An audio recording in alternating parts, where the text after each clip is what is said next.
Another massacre, Uvalde, Texas, an elementary school. Beautiful, innocent, second, third, fourth graders. And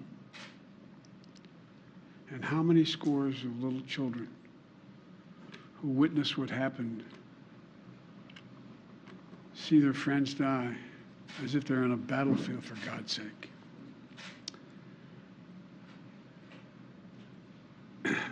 They'll live with it the rest of their lives. There's a lot we don't know yet. There's a lot we do know. The parents who will never see their child again, never have them jump in bed and cuddle with them.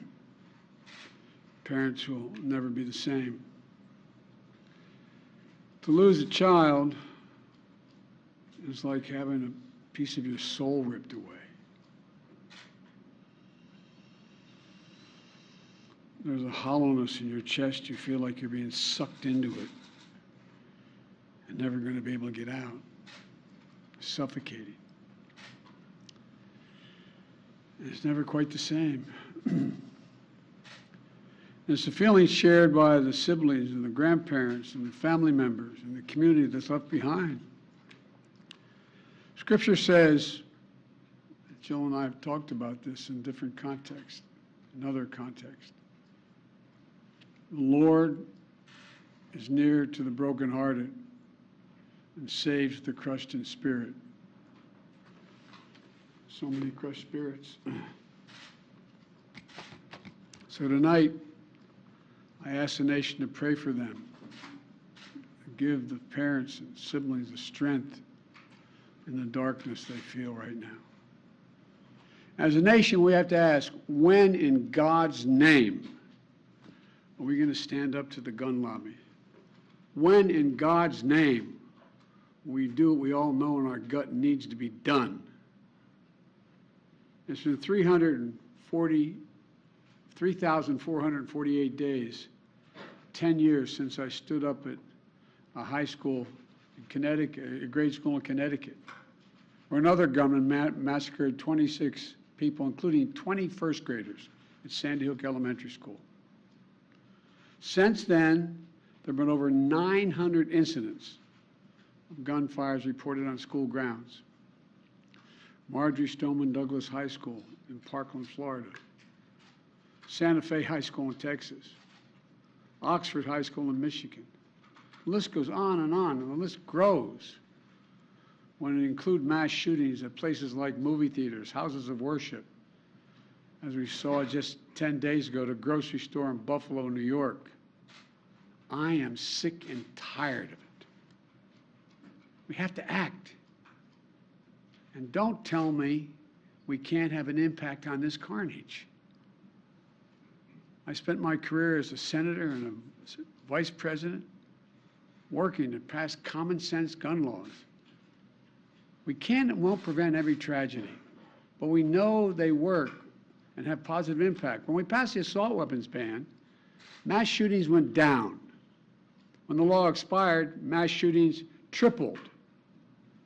The idea that an 18-year-old kid can walk into a gun store and buy 2 assault weapons is just wrong.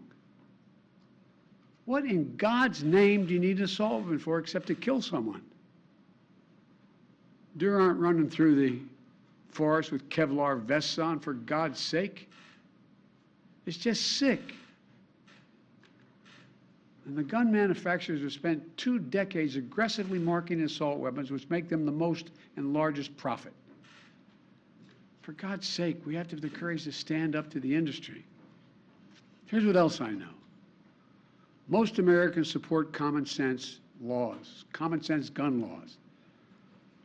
I just got off a trip from Asia, meeting with Asian leaders. And I learned of this while I was on the aircraft. And what struck me on that 17-hour flight, what struck me was these kinds of mass shootings rarely happen anywhere else in the world.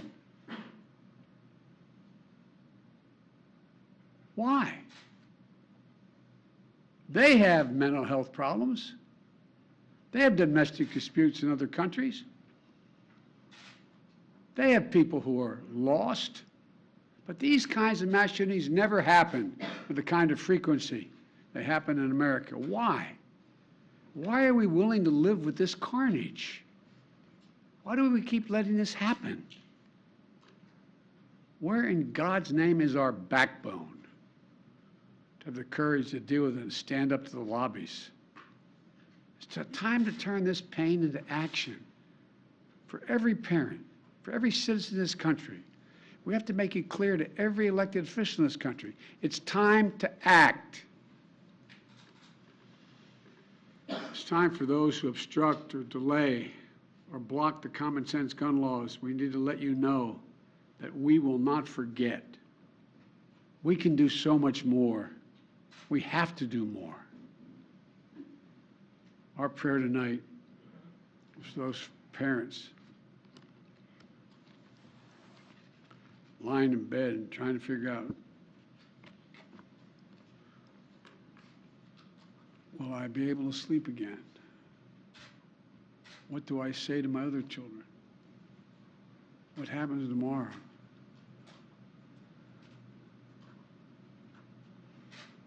May God bless the loss of innocent life on this sad day. And may the Lord be near the brokenhearted and save those crushed in spirit, because they're going to need a lot of help, and a lot of our prayers. God love you. Will you go to Texas, sir? Sir, will you go to Texas?